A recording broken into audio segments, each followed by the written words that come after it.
corbeau, perché sur sa vanité et sur son ignorance. Comme quoi, à Ndoumbélane, du napp matula jaay. Waaye fii ci Ndoumbélane, l'intelligence localière l'emportera toujours sur la cupidité de Bokilière.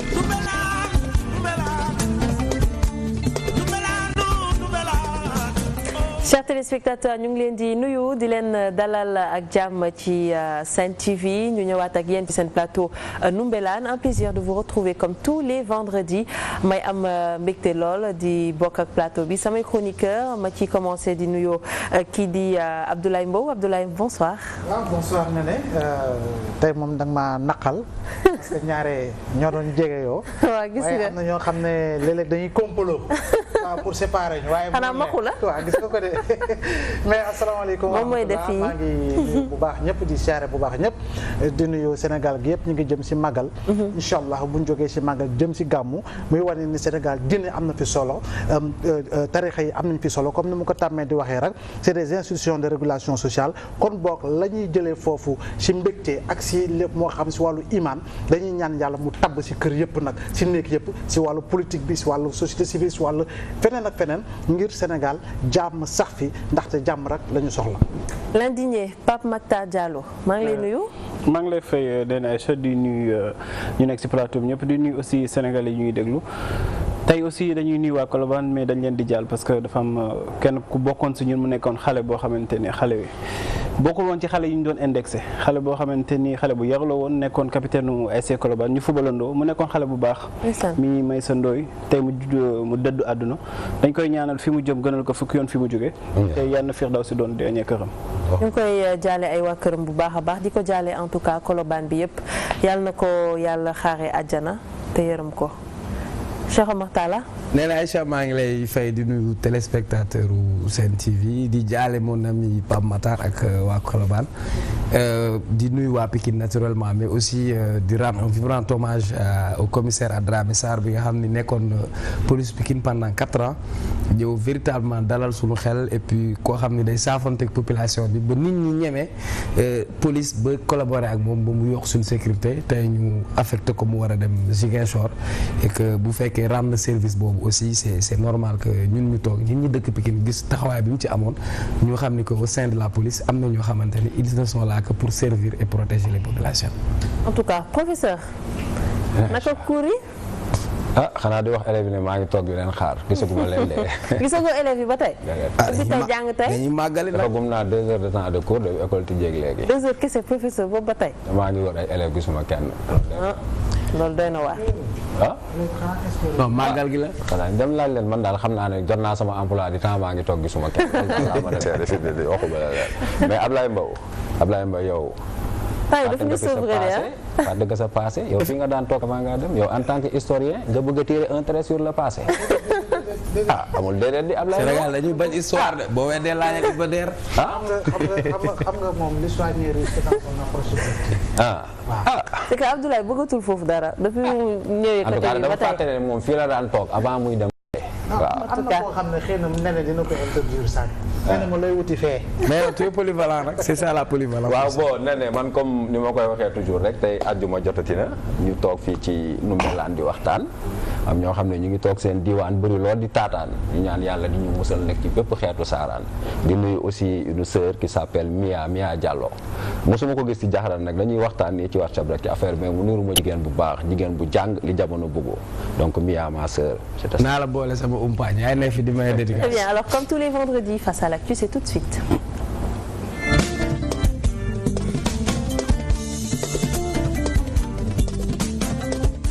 alors suñu première actualité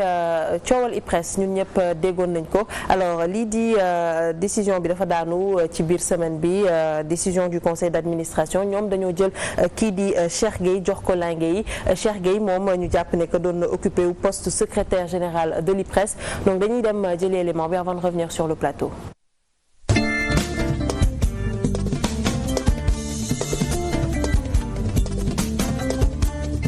moom xam nga problème moo di du jeex maanaam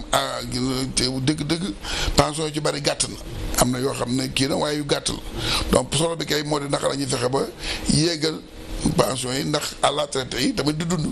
donc loolu mooy débat bi te loolu dafa am ay matukaay yu bari dañ ko yu ñu war a jël ci mbir mi daal mais loolu yaakaar naa ne mooy principal challenge bi.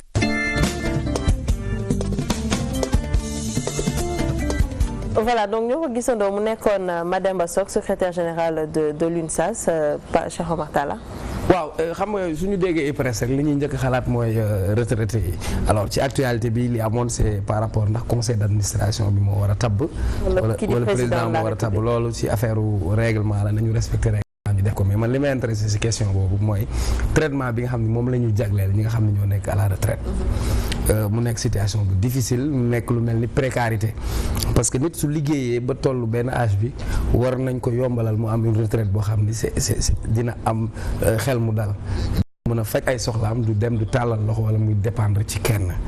mu bañ a nekk précarité mais aussi li ñuy wax parfois ci Afrique ñun du ñu jël suñuy mag di leen jël di leen ber dañoo bokk ci société bi kon tey ci wàllu jàngale bi manqué nañ ci yenn domaines yi ñi nga xam ne egg nañ benn âge bi am nañ toll nañ ci période boo xam ne am nañ seen capacité physique ak seen capacité intellectuelle war nañ leen mën a jëriñoo pour ñu mën a ñëw renforcer boo demee ci wàllu police da ngay gis koo xam ne nekk na policier pendant 20 ans ou 25 ans après su retraité ci damier lay mujj wala mu nekk ci grand place parce que amatul occupation boo xam ne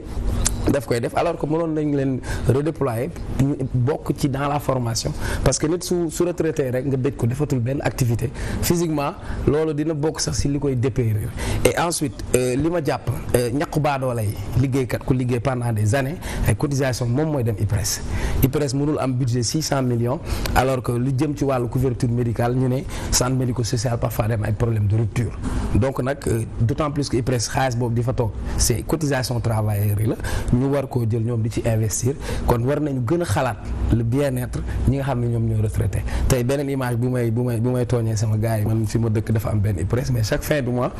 maire yi rek ay ñëw fayeeku benn pas desatu fa parce que souci yi nit ñi nekkee man da ngay retraité sax yore kër kon tey war nañ leen gën a valoriser et ensuite bëri na ci ay entreprises yoo xamante ni seen i cotisation du mate wala nit liggéey ba benn âge bi fekk cotisation bi demeewul noonu donc état bi na jël disposition jël inspection du travail muy saytu bërëb yooyu moo xam ñi nekk ci secteur privé li nekk ci problème mu retraité yi je crois que war nañ koo numbelaan woo ñi nga xamante ni ñooy syndicalistes ak retraités yi pour ñu waxal seen bopp. am na importance trop alors Pape Makhtar suñuy wax IPRES effectivement suñu xel day dem ci retraités yi keroog dégg nañ ko ci yenn journaux en tout cas yu ko relevé ne que justement ce sont les oubliés un peu de la République dañ leen xaw a fàtte ak ay pensions yoo xamante ne day dérisoire amaana quelque temps te retraités yooyu ñooy nekk ci biir kër li ñu doon gérer di ko gérer ba tey à cause un peu du manque d'emploi des jeunes. waaw mais bu ñu nee les oubliés day mel ni dafa am ñoo xamante ne dañ leen fàttewul dëkk bi ñan ñoo fi nekkul oublié. malheureusement ñëpp lañ fàtte. absolument malheureusement les retraités ne font pas exception dans ce pays parce que boo nekkee travailleur duñ la respecté boo nekkee retraité aussi duñ la respecté en fait dañu nekk ci réew boo xamante ne dañu bàyyi le plus souvent dañ koy gis ñu nekk ci administration kon ñu nekk aussi ci entreprise privée dañuy bàyyi ñii di liggéey ak seen patron di leen def lu leen neex ñi nga xamante ne mooy inspecteur du travail defuñu seen liggéey inspection du travail defuñu seen liggéey tey jii aussi da ngay gis ñoo xamante ni am nañu même bu nekkee lu dérisoire mais am na ñoo xamante ni liggéey nañu 40 ans wala 50 ans tey jii mënuñu am retraite parce que entreprise privée bu ñu nekkoon mosuñu leen fayal te waxuñu leen ko ba ñuy nekk ci âge boo xamante ni si nañuy dem seen retraite si nañuy dem di laaj IPRES ñu leen kenn mosu leen fayal donc dafa nekk yu bëri yoo xamante ni dañu nekk ci réew boo xamante ni en fait boo nekkul ci benn oligarchie boo fa bokkul duñ la faale tey gis nga dafa am ñaar retraité bi nga xamante ni mooy président de la République wala ancien député dañu am pension yoo xamante ni bokkul ak ñi nga xamante ni mooy baadoolo yi ñoo rendre service à la nation sénégalaise ñoo doon liggéey ñoo doon xëy suba di gont sonn ci Sénégal te bu ñu nekkee ci situation boobu dafay doy wax parce que ñi nga xamante ne te ni nga ko waxee noonu muy dëgg ba ñuy liggéey dañ doon yor kër ba nii ñuy retraité ñoo yore kër yi kër goo dem tey jii waxuma sax benn kër dañuy yor ñaar ba ñetti kër nga leen di jox ay sommes yu dérisoires c'est vrai que Macky Sall waxoon na dinañ jéem a xool ñi nga xamante ni seen pension dafa tuuti dina jéem a fexe ba relever ko ba muy wax waxu yokk simig ak yu kenn xamul mais le problème ne se trouve pas là-bas il faudrait que ñu xool nit ñi balaa ñuy dem retraite nit ñi di liggéey nañ fexe ba sàmmal leen seen ak seen yelleef bañ leen bàyyi seulement à la merci du patron wala ki nga xamante ne mooy seen employé il faut que ñu respecter employé bi employeur bi jox ko gëdd te loolu yaakaar naa dafa nekk loo xamante ne code du travail dafa wax mais kenn du ko respecter comme loi yi fi nekk ci réew mi yëpp. alors mu nekk tamit loo xamante ne xaw na doy waar tuuti patron d'entreprise yi les entreprises des fois ne cotisent pas justement pour leurs employés. waaw loolu bari na fi mais li ëpp solo moo di bu fekkee ni li tënk texte yi respecté nañ ko gëm naa ni am na mesure coercitive yoo xam ne ki nga xam ne moo di autorité publique bi mën na ko jël pour véritablement aller dans le sens ba nga xam ne ñi nekk ci wàllu privé bi patron yi ñu ci bari mën di respecter cotisation liggéeykat yi c'est heureux que tey ji mu am une association des retraités du Sénégal qui travaille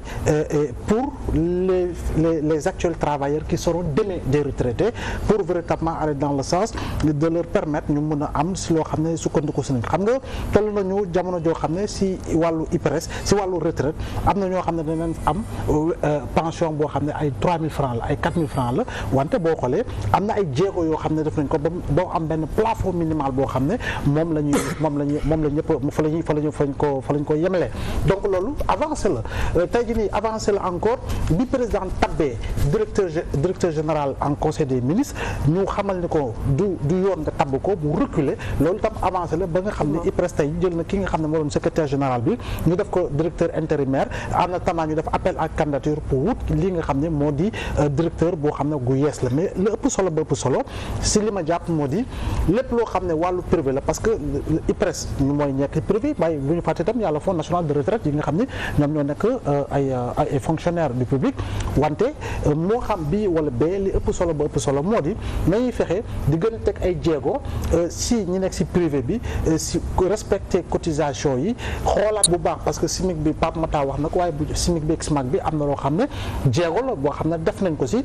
mais lépp solo moo di nañuy fexe rek di ñaan jéego yooyu ñi muy gën di yokk au profit du sénégalais bi nga xam ne liggéey mi ngi si wàllu liggéey ba nga xam ne ëllëg bu demee retraite itam la muy am comme pension dina ko mën a permettre mu assurer le strict minimum par rapport ak survie am mais par rapport à la survie de sa famille parce que Sénégal ba tey retraités yi ñooy entretenir les familles mais espérons qu'avec la gouvernance économique du pétrole et du gaz lu bari dina dina changer voilà de nouvelle donne parce que loolu la ñuy ñaan retombées yoo xam ne dañ ko sentir ba nga xam ne dina am répercussion dans le panier de la ménagère par rapport également ak li nga xam ne moo di taux de croissance boo xam ne mën nañ gën nekk un taux de croissance beaucoup plus introverti et pas extraverti comme c'est le cas actuellement ba nga xam ne dina am li nga xam ne dina dal ci gafaga sénégalais bi. professeur yi ñoom seen retraite. waaw professeurs yi seen retraite ak retraite fonctionnaire yi presque li Pape Matar wax benn la rek non seulement soo retraité bala ngaa dajale say kayit bañ lay fay rek problème la mais buñ la fayee nga sonn mais xam nga affaire retraite li ma ciy wax dama mës a dégg sama yaay di nettali mu ne Serigne Cheikh Mbacke Gaynde Fatma yàlla na ko yàlla dolli leer doon wax mu ne réew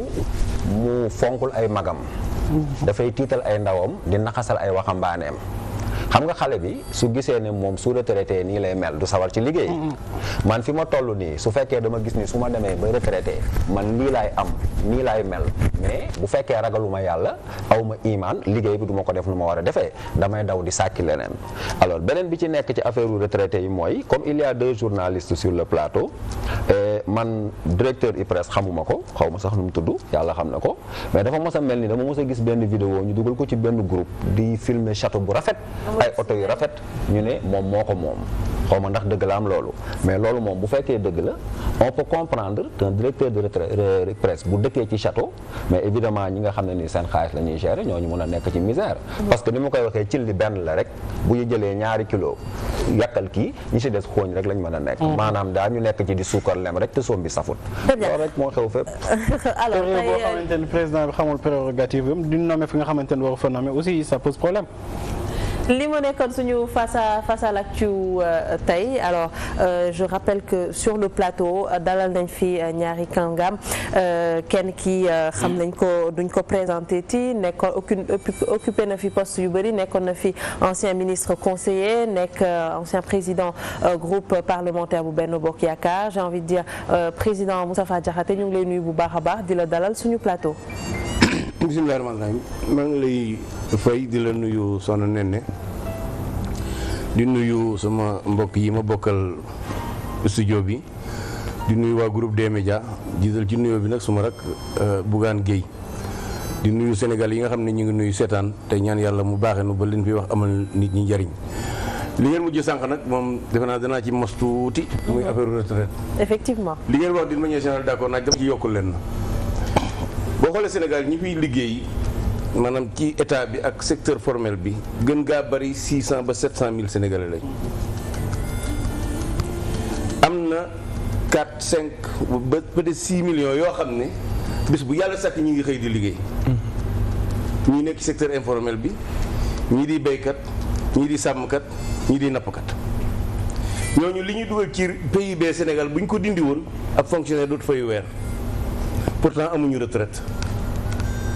kenn mu béykat amul retraite sàmmkat amul retraite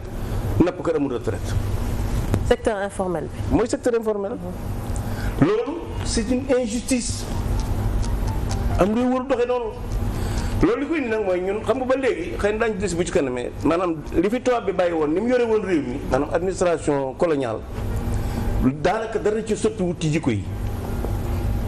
kon ma jàpp ne état bu Sénégal war na góorgóorlu ba béykat sàmmkat nappkat ñooñu nga xam ne yow tabax réew mi ku ci dem ba màggat ñu am lu ñu lay jox nga di ko di ko yàgg sa njaboot te ñu bañ koy yemale rek ci fonctionnaires yi ak ñi nga xam ne ñooy liggéey ci secteur informel bi ci des deuxièmement jàpp naa ne guddi yi ñu toll war nañoo teg waxtaan wóor seet naka la ñuy fexe ba boole IPRES ak caisse de sécurité sociale ak FNR bu ko defee Sénégal am benn kërug retraite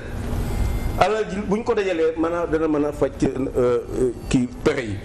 maintenant loolu bu ñu ko defee ba noppi nag nañ fexe ba autonomie bi maanaam kër googu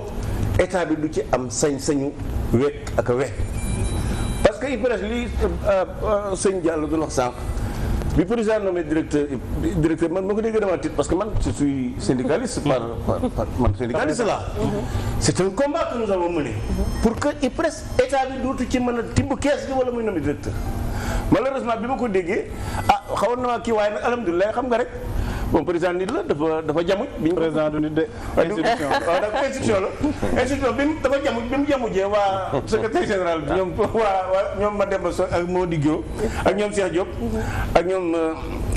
Diouf secrétaire général bu CSA ne ko sowaane la mu xam ne dafa jamuj mu delloo ginnaaw daal di déjà c'est un bon pas alors waaw loolu moom wóor ma nu mu dee waaye man erreur la woon parce que bu fekkoon te du ko nangu am te kon nag jàpp naa ne président bi war naa mën di waxtaan ak centrale yi parce que aussi lu mel ne retraite day lu am solo ci réew jàpp naa ne état waru ko akimoo waaye waru cee génn kon teewaay boobu war na ko mën a organiser bu ko defee PCA bi moom mu jógee ci centrale syndicale yi wala patronat bi waaye lu mel ne directeur bi bu fekkee président mën naa waxtaan ak ñoom ba ñu nangu koo xam ne dana fa nekk pour état bi di xam la fay xew loolu wañu dara waaye li nga xam ne moo amoon mooy li mata mooy ñoom ñu jékki-jékki ñoom ñu war a nommer jékki-jékki dégg ñu ne président nommé loolu nag ñaar leen moo ko indi Pape dafay am ñoo xam ne dañ naan président nomme aux fonctions civiles et militaires waaye nag IPRES bokku ci. président mënul comprendre ko alors Pape Makhtar. ñu ngi lay nuyu Babacar Dione pour journaliste analyste politique. maa ngi lay fay di nuyu également ñi ma invité ci débat bi. mu nekk émission bu ma neex ma koy seetaan je crois que c'est la première fois ma ñëw. di nuyu également monsieur le ministre. juste pour dire que quand même j'ai beaucoup aimé tournure bi ñu joxee question bi nga leen posé. xam nga da nga leen laaj ci débat bi am guerre des chefs au niveau de l'IPRES mais ñoom ñëpp dañoo bàyyi chefs yi. daal di dugg ci problème mu retraité yi. ça veut dire que loolooy quintessence bi en fait. ñoom li ñuy dund. mais nag malheureusement dans beaucoup de nos institutions ñi nga xam ne ñoo ko jiite am koo xam ne nag am na doole boo xam ne moom képp ku mu amal problème day feeñ donc c'était vraiment la guerre des chefs au plus haut sommet ñu fàtte ñi nga xam ne peut-être ñoom ñoo tax institution boobu donc moo tax sans entrer dans le fond j'ai beaucoup aimé orientation bi nga xam ne ñoom ñëpp ñu wax foofu lañ ko jëmalee. D'accord, très bien. Alors ñu ngi leen di remercier bu baax a baax suñu thème aujourd'hui va-t-on vers une liquidation du Ousmane Sonko loolu lañ samp laaj boobu la ñu samp alors ñuy rappeler juste les faits Assemblée nationale dafa mettroon sur pied lii di commission d'enquête parlementaire pour justement parlant de l'affaire des 94 milliards bu opposé woon kii di Ousmane Sonko ak kii di Mamour Diallo. Donc après ces travaux sur cette question des 94 milliards commission d'enquête parlementaire bi livré na ay conclusions am kii di ñii di les représentants du peuple. Alors tey loolu tax ñu fi dalal kii di Moustapha Diakhaté président Moustapha Diakhaté ak kii di Babacar Dione. Alors moo bëggoon xam rek président ban analyse nga def par rapport à ces conclusions ñu gis ne que commission d'enquête parlementaire seetal na kii di Mamour Diallo. Bon, pour le moment awma rapport bi donc dina jafe trop ma wax ci la ca biir ndax xamaguma ko xëy na peut-être bala ñu fay jógee dañ ci xam dara. Bon xam nga man mbir moom sol ne daanaka depuis 2014 maa ngi ci yëngu dafa am ñoo xam ne ci bokk ci famille bi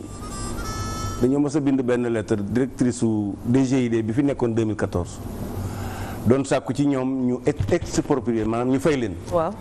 ñoom booba 50 milliards lañ doon laaj en raison de 20 000 francs par mètre carré 2014 le 26 août 2014 booba léegi maa ngi xool affaire bi ma dem ba bu yàggul mu ñëw 94 milliards mais li ma jaaxal du loolu. mais c'est une visite ordinaire. dañoo wax ne foofu terrain bi nekk normalement le mètre carré c'est 1000 francs bu fekkee état mooy exproprié 1000 francs. ñu dem ba mu nekk 94 milliards kon surfacturé nañ expropriation état beneen bi ci des ci yoon loi daf ne état buy exproprier nit diggante nit ki ak moom kenn du fi dox du am intermédiaire ñaari intermédiaire feeñ nañ ci mbir mi kenn ki Tahirou Sarr la kenn ki Ousmane Sonko maanaam Mercalex parce que Mercalex dox na intermédiation loolu nag gis nga man lan laaj jàng ki ñu war a liquider. Mercalex bokk ci de moom nee na xam nga société bi. Mercalex kan ci Ousmane Sonko. xam na koy dund xam na ko ki yor Mercalex moo yor Atlas mooy assistant mooy waaw xam na ko loolu kii nee nañ le problème n'est pas là man li ma jàpp ne ki ñu war a liquider xëy na du Ousmane xam nga lan la ñu war a jot. parce que président de la République dafa wax fan yële lu am solo daf ne alerte yi muy jot li ci ëpp ci mbirum suuf la. gis nga mbirum loolu président wax ak lii nga xam ne moo feeñ ci mbirum de 94 milliards yi mooy que am na mafia buy mëq suuf Sénégal yàgg na. gis nga loolu nag bu ñu ci jugut mën nañoo dem ba taal réew mi. Justement président de la République wax na ko il faut que ñu mettre terme à ça par rapport aux élus locaux. gis nga li ma jàpp man mooy kii DGID dee bi ñu génne ko foofu lépp luy domaine ñu génne ko ci loxoy fonctionnel wut kuréel gu mag une haute autorité boo xam ne day moom boppam ñu teg ci ay nit yu jub ñu saytu suufu Sénégal parce que suuf si ba ko yàlla defar boobu lenn ci ñun sa lenn ci duggut ñu fekk ko fi war ko fee bàyyi suñu doom waruñoo nangu ay fonctionnaire wala ay élus locaux di accaparer suuf si di ko xañ askan wi moo tax ma jàpp ne liñ ci war a jàngat mooy li président de la République wax alerte bi mu dégg bii mu jot ak lii xew ci 94 milliards yi mu wër ne am na mafia boo xam ne ñu ngi dund ci suufu réew mi war nañu wut pexe yoo xam ne dañ koy génne ci seen loxo man loolu mooy d'abord jàngat bi ma ci des maintenant nag li ci des mooy bon commission bi xamaguma lu mu wax bon Ousmane bon porté na plainte daje na ak le juge d'instruction dana ko recevoir loolu moom ci kanam la nekk li ma jàpp rek man li ma intéressé mooy dëgg feeñ ñu xam 94 milliards yi lu tax mu dem ba mat 94 milliards yi kan moo ko fexe ba mat 94 milliards ñaata lañ ci jot génne biñ ci génnee kan lañ ko jox bu fekkee nag loolu lépp amul nag su boobaa ñu xam ne maanaam tooñ am na kiñ tooñ mu dem ci yoon ñu faju naqaram. alors ñu ngi wax 94 milliards ñi naan 49 milliards génn na il y en a même qui parlent de 200 milliards par rapport ak état du Sénégal ak li mu exproprié par rapport ak famille bi alors yow ban analyse nga am par rapport à cette histoire qui vire un peu à une histoire politico-judiciaire. oui apparemment parce que au départ ñun maanaam histoire bi quand même ñu ngi ko njëkk a dégg ci Ousmane Sonko bu ñuy waxante dëgg rek bu fekkee ñi nga xam ne xam nañ ko c'était ñi proche de la famille mais je crois que Ousmane Sonko moo ko génne wax ko de manière vraiment précise bi mu ko waxee it bu ñu suivre vraiment développement yi mooy moom nee na dem na porter na plainte au niveau du procureur pour que affaire bi leer parce que li monsieur le ministre wax aussi foofu la ñu koy fekk bu fekkee dañoo bëgg rek mu leer ñu xam suñu alal nu ñu ko gérer je crois que justice amoon na opportunité daal di leeral Sénégalais yi 94 milliards 800 milliards ou 46 milliards la justice pouvait jouer son rôle ñun ñu comprendre vraiment kon coow li sax mën na wàññeeku mais nag bu fekkee daf ñu dem ba ci biir justice boobu le procureur bi ñu saisir yëngatuwul deful li mu war a def ba nga xam ni c'est vrai que assemblée dañ ko respecter institution bu ñu respecté la mais nag bu ñu fàtte ni c'est des acteurs politiques ñoo nekk foofu maanaam on a eu l'impression benn moment que dañ ko def un combat politique boo xamee ni profite aussi quand même ak ki nga xamee ni solal na leen trop parce que Ousmane Sonko aussi quoi qu'on puisse dire depuis quelque temps attaque mi bëri woon na ci régime bi même li ko may mu génn troisième par rapport à cette présidentielle là nit ñëpp seetloon nañu le constat en tout cas bi nga xam ni régime bi Benno Bokk Yaakaar def nañ ko mooy Ousmane Sonko vraiment c'est un danger par rapport à l'avenir bu fekkee dañu bëgg en tout cas am quiétude dans la gestion politique des affaires mais il fallait que nag ñu wàññi dooleem donc loolu peut-être occasion la boo xam ni tegal nañ ko Ousmane Sonko bi ko assemblée jëlee mais moom aussi réaction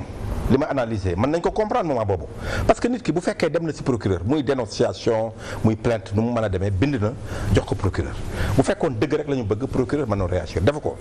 ok léegi assemblée jot na ko commencer développer dossier bi moom nee na du dem wuy ji parce que mais lan moo tax procureur justement réagirul est-ce que toutes les conditions étaient réunies justement pour que mu am réaction boobu de la part du procureur c'est ça en fait le problème Néné Aïcha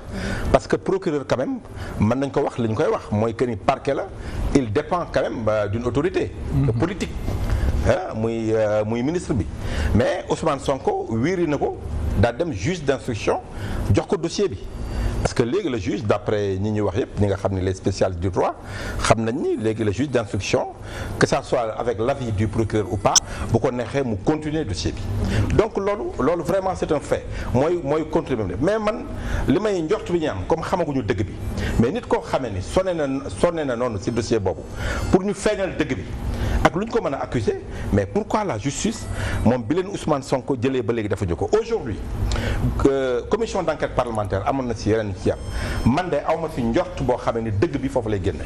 li tax ma wax ko mooy que ni j'ai même eu l'impression benn moment que dañu indi coow foofu pour nëbb affaire bi parce que aujourd'hui ils en ont fait un combat politique benn bataille politique boo xam ni c'est vrai am na effet sax ci li ma seetlu du point de vue politique